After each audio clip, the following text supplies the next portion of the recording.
twil 262 metru, wiesa 32 metru, jiżen 77 tunnellata, fih ma l-1000 kabina, 8 ristoranti, 8 barijiet, sawna, spa, pool u gym, inferxin kollha fuq 13 solar.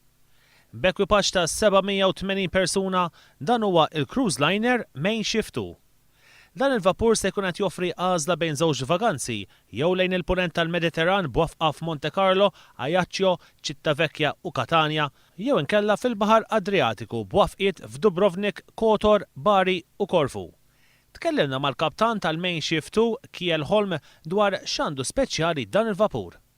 We call it premium all-inclusive concept, a feel-well concept, and that means that first of all you have one ticket price. You pay the price when you come on board, and then everything is included, including drinks and so on. You drink as much as you like, you eat as much as you like.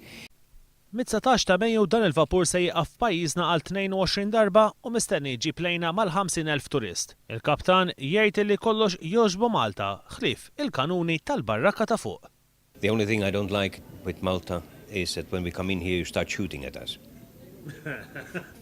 Iżda aħna nistaqsuh liema vapur jippreferi, il-Mein Schiff 1 li kien l-ewwel kaptan tiegħu jew inkella il-Mein Schiff 2.